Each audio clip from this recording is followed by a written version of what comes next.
له افغانستان سره د پاکستان له دې دښمنۍ او منافقته خبر شئ. سلامونه او احترامات مو ومنئ. د پاکستان لومړي وزیر عمران خان ویلي چې په دې غور کوي چې هند ته د افغانستان ټولې ځمکنۍ او هوایي لارې وتړي. دا په داسې حال کې ده چې د پاکستان کابینې غړو له عمران خان غوښتي وو چې د پاکستان هوایي حریم او لارې د افغانستان پر مخ وتړي. دوی یادولو ده چې په وروستیو کې د پاکستان او هند ترمنځ اړیکې تر بل هر وخت ډېرې خرابې شوي دي.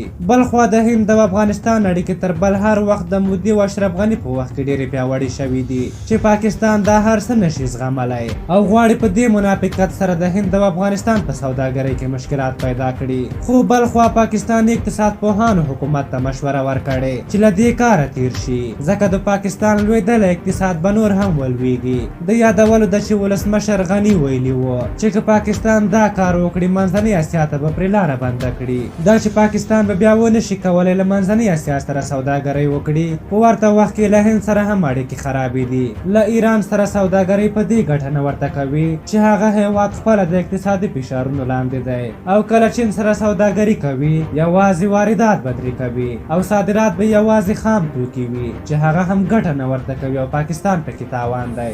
افغانستان هم اوس د پاکستان له اقتصادي انحصاره وتلی. نو بناً پاکستانیانو ولسمشر غني تېرو 5 کلونو کې تاسو له دې ختم کړي چې تاسې څه وغواړئ همغه وکړئ. نو بناً پاکستان خو اول د دې کار جرأت نه لري چې دا کار وکړي او که ویې هم کړي نو خپلې پښې به په تېشه ووهي. دوی یادولو ده چې پاکستانیانو همیشه له افغانستان سره خپله اوږده او منافقت پاللی او په افغانستان کې د ټولو بدبختیو لامل دی. خو بدبختانه به ووایي چې اوس هم دوی په خولو یو بل وژنو او د دې هېواد په ښکاره دښمنۍ سترګې پټوو او دا د اوس مو له هند سره اړیکې او سوداګري نشي زغملی. په هر حال تاسو د دغې موضوع په هکله څه نظر لرئ؟ خپل نظرونه مو راته په کومنټ کې ولیکئ. که زموږ ویډیو مو خوښه شوې وي ضروري لایک کړئ، ترڅنګ له خپلو ملګرو سره هم شریکه کړئ. تر بلې ویډیو مو په لویو بخښونکي خدای سپارم. د الله په امان.